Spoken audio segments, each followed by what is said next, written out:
और आज 23 मार्च है ना। तो भारत सरकार का तुगलकी फरमान जारी हुआ है कि आप सब बच्चों का विद्यालय फिर बंद किया जा रहा है क्योंकि कोरोना बढ़ रहा है। शांत रहिए कि आपका विद्यालय आज से 31 मार्च तक विद्यालय बंद रहेगा, ठीक है। और आप सब लोगों को बताना चाहेंगे कि यही काम पिछले साल भी हुआ था कि एक हफ्ते के लिए लॉकडाउन किया जाएगा जब आपका एनुअल एग्जाम चल रहा था, और तब से लेके पूरा साल जो था वो विद्यालय बंद हो गया, जिससे आपकी पढ़ाई बहुत ज्यादा नुकसान हुआ। और इस साल जब विद्यालय खुला, आपने किताब कॉपी अपना सारा व्यवस्था कर लिया, तब हमारे तुगलकी फरमान जो हमारे सरकार हैं वो अब आदेश कर दिए कि अब फिर जो है कि ये विद्यालय फिर बंद होगा।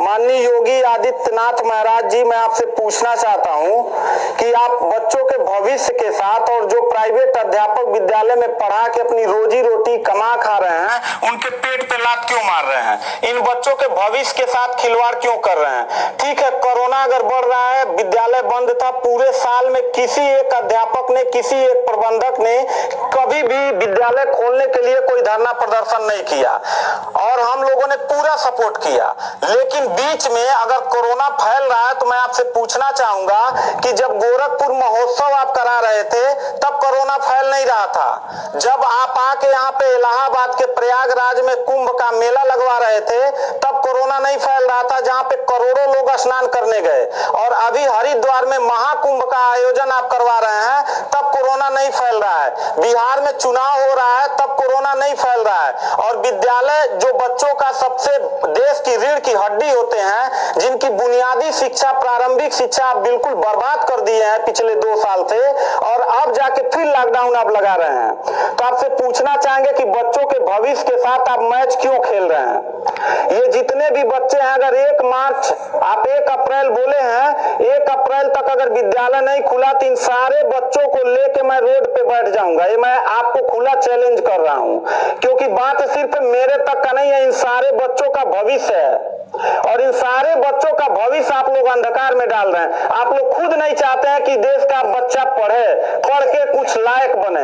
आप लोग अपना जब रैली निकालना रहेगा, चुनाव रहेगा, तो कोरोना आपके पास नहीं रहता है, और जब आपको लगेगा कि आपके विपक्ष में लोग खड़े हो रहे हैं तो आप कोरोना का ड्रामा करा के विद्यालय को सबसे पहले आप बर्बाद कर रहे हैं। आप बताइए, विद्यालय में आप गोरखपुर जिले में 193 लोगों ने अपने विद्यालय की मान्यता निरस्त करा लिया।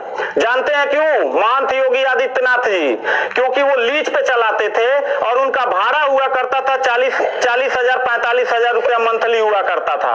वो भाड़ा न चुकाने के वजह से, चूंकि मालिक को भाड़ा चाहिए, उन लोगों ने अपनी मान्यता निरस्त करा दिया।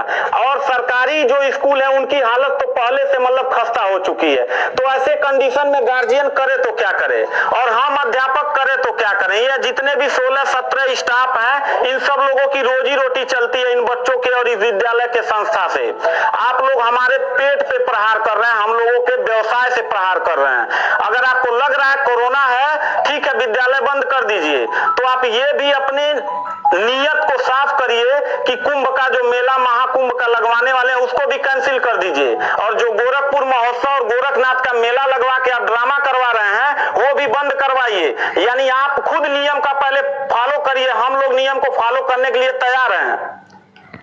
अगर लास्ट में जाते जाते यही कहेंगे, इन बच्चों को, चेहरों को देखिए, इनके माता पिता ने सारे बच्चों का, किनका मोबाइल बज रहा है, साइलेंट कर लीजिएगा सर।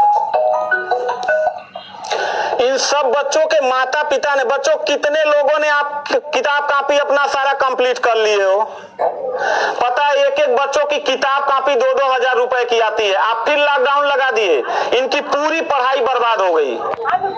अब यानी आपने 1 हफ्ते का लगाया है, आपकी नीयत पे तो मुझे 100% विश्वास है ही नहीं है कि आप करोगे क्या। आप पूरे साल पढ़ाई बर्बाद करोगे। हाथ नीचे करिए। अब ये बच्चे करेंगे क्या? किताब लेकिन इनके गार्जियन करेंगे क्या?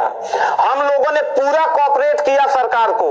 जितना दिन लॉकडाउन लगा था उतना दिन का मैंने पूरे सभी विद्यालय के लोगों लोगों ने शुल्क माफ कर दिया क्योंकि गार्जियन के ऊपर कोई लोड न पड़े। हम लोगों ने टीचरों को पेमेंट नहीं किया क्योंकि हम लोगों ने जब फीस नहीं लिया तो पेमेंट कहां से करें। हम लोगों ने पूरा सरकार का साथ दिया, जितना हो सकता था सब लोगों ने साथ दिया।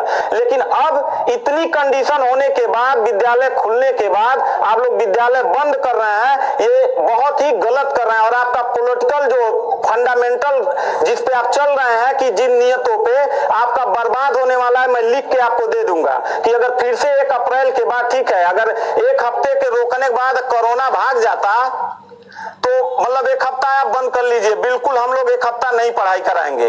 लेकिन अगर फिर साल भर का ड्रामा आपने किया तो निश्चित तौर पे याद रखिएगा कि तानाशाही उतना ही अच्छा लगता है जितना तानाशाह के अंत होने का समय ज्यादा दूर हो, और आपका समय बिल्कुल नजदीक आ गया है। तो मैं उम्मीद करता हूं कि आप ये काम बिल्कुल मत करिएगा। 1 अप्रैल के बाद अगर विद्यालय फिर से आप बढ़ाएंगे तो इन सब चेहरों को देख लीजिए और इनके गार्जियन को लेके, अपने पूरे स्टाफ को लेके जिले से लेके मैं प्रदेश लेवल तक धरने पे बैठूंगा। इस बात को याद रखिएगा, क्योंकि सवाल यहाँ सिर्फ मेरे रोजगार का नहीं है, मेरे जितने सहपाठी और जितने मेरे कर्मचारी लोग हैं और इन बच्चों के पढ़ाई का भविष्य का सवाल है।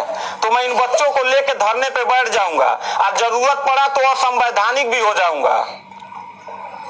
इसी के साथ मैं सरकार से रिक्वेस्ट करूंगा कि अगर 1 हफ्ता में बंद करने से कोरोना भाग जाता है तो हम सब लोग आपके साथ हैं। अगर नहीं भागता है तो 1 अप्रैल से छोड़ दीजिए। हम लोगों को कोरोना होगा, मरेंगे, क्या करेंगे वो हम लोगों की रिस्पॉन्सिबिलिटी है।